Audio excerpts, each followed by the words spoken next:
This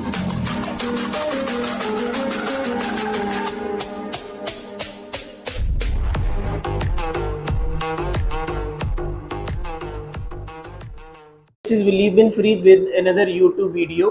आज हमने जो डिस्कस करना है टॉपिक वो description of flower in technical terms. Practical के अंदर एक क्वेश्चन आता है इन्फ्लोरेसेंस पे। वो इन्फ्लोरेसेंस वाला क्वेश्चन आपको समझने के लिए ये टेक्निकल टर्म्स समझनी पड़ेंगी।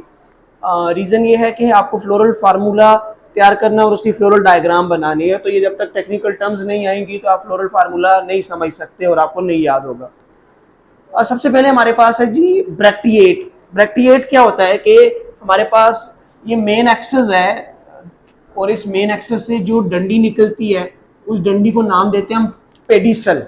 पेडिसल और इस पेडिसल के ऊपर क्या लगता है? फ्लावर लगता है।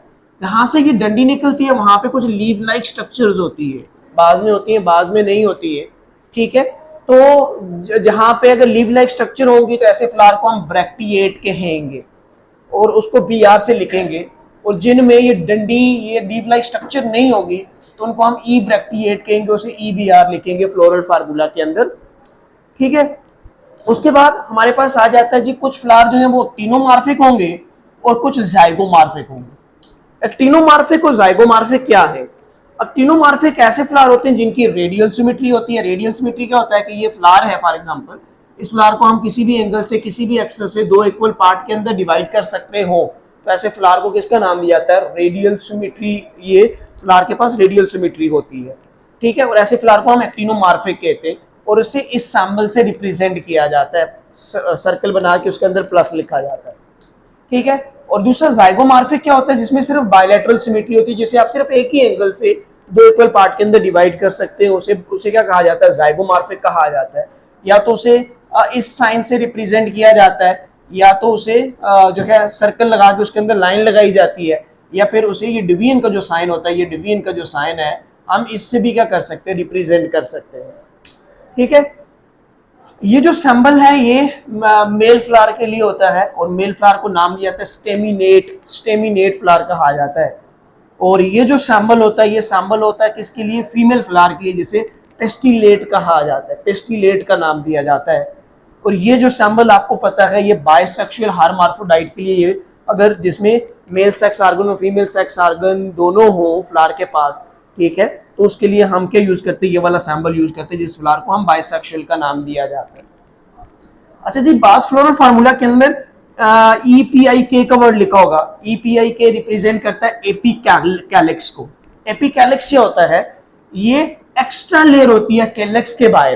कैलिक्स के बाहर को एक एक्स्ट्रा लेयर होती है, ठीक है, ब्रैक्टियोल्स की, उसको हम किसका नाम देते हैं? उसे हम एपिकैलिक्स का नाम देते हैं, उसे EPIK लिखा जाता है। उसके बाद हमारे पास आ जाता है जी कैलिक्स। आपको पता है कैलिक्स को हम K से रिप्रेजेंट करते हैं, ये लिखा हुआ है K से रिप्रेजेंट किया जाता है कैलिक्स को। ठीक है, अब कैलिक्स में दो तरह फ्लोरल फार्मूला के अंदर इसको लिखा जाता है, या K लिखा जाएगा, जैसे ये K लिखा है मैंने, तो यहाँ पे नंबर ऑफ जो सैपल्स हैं वो लिखी जाती है, जैसे 5, ये 5। अब बाज यू लिखा जाता है, या फिर यू लिखा जाता है K ब्रैकेट के अंदर 5 लिखा जाता है। अगर ब्रैकेट के बाहर लिखा जाए, ऐसे लिखा जाए, तो वो रिप्रेजेंट करेगा किसको? ये क्या है? पॉलीसैप्लस का वर्ड लिखा होगा। पॉलीसैप्लस का मतलब ये है कि जो सैपल्स हैं वो एक दूसरे से फ्री हैं, वो अटैच नहीं है। और अगर ब्रैकेट के अंदर लिखा हुआ है, जैसे मैंने K लिख के 5 लिख दिया, तो ये रिप्रेजेंट करेगा किसको? गेमोसैप्लस को रिप्रेजेंट करेगा। और गेमोसैप्लस का मतलब है कि जो सैपल्स हैं वो आपस में यूनाइटेड हैं, वो आपस में क्या है? अटैच है। उसके लिए गेमोसैप्लस का वर्ड यूज करेंगे। इसी तरह कोरोला, कोरोला के लिए हम क्या लिखते हैं? C लिखते हैं कोरोला के लिए। ये देखेंगे C लिख दिया। ठीक है, अब वही बात है, C अगर n किसको रिप्रेजेंट करेगा? नंबर को रिप्रेजेंट करेगा। अगर नंबर में लिखता हूं कि फॉर एग्जांपल C5 लिखता हूं मैं, तो C5 किसको रिप्रेजेंट करेगा? C जो है वो रिप्रेजेंट करता है कोरोला को, और 5 किसको रिप्रेजेंट करता है? पैटल्स। ये क्या होंगी? फ्री होंगी। तो उसके लिए जगह जगह लिखा होगा पॉलीपैटलस का वर्ड लिखा होगा, पॉलीपैटलस का, कि पैटल्स फ्री हैं। ठीक है जी, अगर C ब्रैकेट के अंदर n लिखा हो, तो ये फॉर एग्जांपल मैं लिखता हूँ C ब्रैकेट के अंदर में 5 लिख दी मैंने, तो ये रिप्रेजेंट करेगा गेमो पैटल्स को रिप्रेजेंट करेगा। जितनी भी पैटल्स हैं वो एक दूसरे के साथ क्या है? वो एक दूसरे के साथ अटैच है उसमें। उसके बाद हमारे पास आ जाता है एंड्रोशियम। एंड्रोशियम के लिए A लिखा जाता है, और ए एन मैंने बता दिया पॉलीएंड्रस मीन के जितने भी एंड्रोशियम हैं वो एक दूसरे से फ्री हैं, ठीक है। ए ब्रैकेट के अंदर एन लिखा हुआ है, पोजीशन ऑफ स्टेमन, जितने भी स्टेमन है वो आपस में क्या है, अटैच है। ठीक हो गया जी। जैसे मैं लिख देता हूँ ए 2 लिख दिया मैंने, ये फ्री है, और अगर मैं लिख देता हूँ ए ब्रैकेट के अंदर 2 लिखता हूँ तो दोनों स्टेमन एक दूसरे के साथ क्या है, अटैच आपको नजर आ रहे हैं। गाइनेशियम आ जाता है, गाइनेशियम को जी से लिखा जाता है, ठीक है। और ये जो कार्पल्स आ जाते हैं हमारे पास, अगर जी इन लिखा है, जैसे मैंने G1 लिखा है, तो ये एपोकार्पस को रिप्रेजेंट करेगा कि एक ही ओवरी है, या मैं G2 लिखता हूँ, एक ही 2 ओवरीज हैं तो एक दूसरे से फ्री हैं, ठीक है। अगर जी को ब्रैकेट के अंदर इन लिखा हुआ, जैसे मैं जी को 2 यहाँ इस तरह लिखता हूँ, तो ये सिन कार्पस को रिप्रेजेंट करेगा, यहाँ 2 ओवरीज हैं तो एक दूसरे के साथ फ्यूज्ड हैं, आपस में एक दूसरे के साथ अटैच्ड हैं, ठीक है। ओवरीज में 3 तरह की टर्म्स यूज की जाएगी। एक अगर जी लिख के इसके नीचे लाइन लगाई हुई है तो ये रिप्रेजेंट करेगा हाइपोगाइनस को, तो इसके लिए लिखा जाता है जगह जगह पे ये ओवरी क्या है, सुपीरियर है, ठीक है।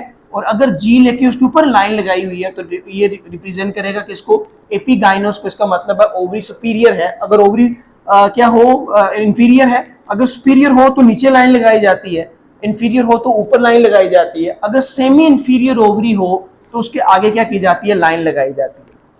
उसके बाद हमारे पास आ जाता है कुछ एडहेशन है, कुछ अटैचमेंट होती है, जगह जगह ये फार्मूला के अंदर यूज करेगा ए जी, ठीक है। जैसे ए जी लिख के मैंने इसके ऊपर ये लाइन लगाई हुई है इस तरह, ये ए जी, ये रिप्रेजेंट करेगा किसको, गायएंड्रस को रिप्रेजेंट करेगा। इसका मतलब होता है androecium attach with gynoecium, androecium A और जी, एंड्रोशियम और गायनेशियम एक दूसरे के साथ क्या है, अटैच है। अगर पी ए लिखेगा, पी रिप्रेजेंट करता पेरियंथ को, ठीक है, पेरियंथ को, पी पेरियंथ के लिए होता है। पेरियंथ क्या होता है, अगर कैलेक्स एंड कोरोला जो है वो डिफरेंशिएट ना हो तो उसके लिए वर्ड जो है वो किसका यूज करते हैं, हम पेरियंथ का वर्ड यूज करते हैं, तो इसके लिए वर्ड यूज करेगा epipetalous. Stamen arises from the, stamen जो है किससे अराइज होंगे, पेरियंथ से अराइज होंगे। अगर सी ए लिखा हुआ है, सी ए उसके ऊपर लाइन लगाई हुई है तो वो रिप्रेजेंट करेगा किसको, एपिपेटालस को रिप्रेजेंट करता है। और ये इसका मतलब होता है स्टेमन अराइजेस फ्रॉम द एंड्रोशियम, स्टेमन किससे निकले, एंड्रोशियम से निकले। ये टेक्निकल टर्म समझ आ गई आपको। तो फिर अब हम बात करेंगे कि इसमें फ्लोरल फार्मूला कैसे बनाते हैं, जर्नल पहले हम डिस्कस करेंगे, उसके बाद हम फैमिलीज पे बात करेंगे। हाँ बुशरा, हमने फ्लोरल डायग्राम देखी है कि हम फ्लोरल डायग्राम कैसे बनाएंगे। मेरे बेटा फ्लोरल डायग्राम मैंने 2 तरह की बनाई है, पोली पैटलस बनाई है, और दूसरी जो डायग्राम है वो डेमो पैटलस है। 2 तरह की डायग्राम मैंने बनाई है। अच्छा, अगर इस फ्लोरल डायग्राम के ऊपर आपको ये डॉट नजर आए, इस तरह का डॉट नजर आए, तो वो रिप्रेजेंट करता है मदर एक्सेस को। मदर एक्सेस क्या होता है, जो मेन एक्सेस होती है, अगर मेन एक्सेस के ऊपर फूल लगे, फ्लावर लगे, तो ठीक है, तो उस डायग्राम में आपने मदर, उसमें ये क्या लगाना है, डॉट लगाना है जो रिप्रेजेंट करेगा मदर एक्सेस को। तो इसमें मैंने बता दिया कि मदर एक्सेस है, इस डायग्राम के अंदर मैंने नहीं बनाया, इसका मतलब इसमें मदर एक्सेस नहीं है, ठीक है जी। और अगर डायग्राम के नीचे आपको इस तरह की स्ट्रक्चर नजर आए, डायग्राम ये नजर आए, तो ये रिप्रेजेंट करेगा ब्रैक को। तो ब्रैक में ऑलरेडी समझा चुका हूँ आपको कि भाई ब्रैक क्या होता है कि जहाँ से फूल की डंडी निकलती है, पेडिसल निकलती है, उसके साथ लीव लाइक स्ट्रक्चर्स होती है, उन्हें ब्रैक्ट कहा जाता है। तो ऐसे फ्लावर को ब्रैक्टिएट कहा जाता है। अगर फ्लावर ब्रैक्टिएट है तो उसके नीचे ये डायग्राम बनानी है, इसमें मैंने बनाई है और इसमें मैंने नहीं बनाई है यहाँ, ठीक है। उसके बाद ये बाहर जो सबसे बाहर है कि आपको ये रिप्रेजेंट करता है किसको, सैपल्स को। तो ये जो सैपल्स हैं ये पोली है, पोली का मतलब होता है फ्री। तो देखिए कितनी है, 1 2 3 4 5 बनाई है, मैंने इनको अटैच नहीं किया, मैंने इनको फ्री रखा हुआ है यहाँ पे डायग्राम के अंदर। यहाँ ये रिप्रेजेंट करता है, ये भी 5 है, लेकिन ये रिप्रेजेंट करता है जो सैपल्स हैं वो क्या आ जाती है हमारे पास, वो अटैच आ जाती है। तो सबसे पहले आपने सैपल्स बना लिए थे फ्लावर को देख। सैपल्स के अंदर हमने बना लिए थे पैटल्स। अब यहाँ मैंने 5 पैटल्स बना दिए आपके लिए, ठीक है। देखें ये मैंने फ्री रखी है एक दूसरे के साथ, क्योंकि ये पोली पैटल्स कंडीशन आ जाती है। और यहाँ देखें ये भी 5 बनाई है, लेकिन ये मैंने अटैच कर दी है सारी की सारी आपस में, तो ये डेमो पैटल्स की कंडीशन आ जाती है यहाँ, ठीक है जी। उसके बाद अंदर बनाए जाते हैं एंड्रोशियम। मैंने एंड्रोशियम बनाए 1 2 3 4 5 बना दिए यहाँ पे।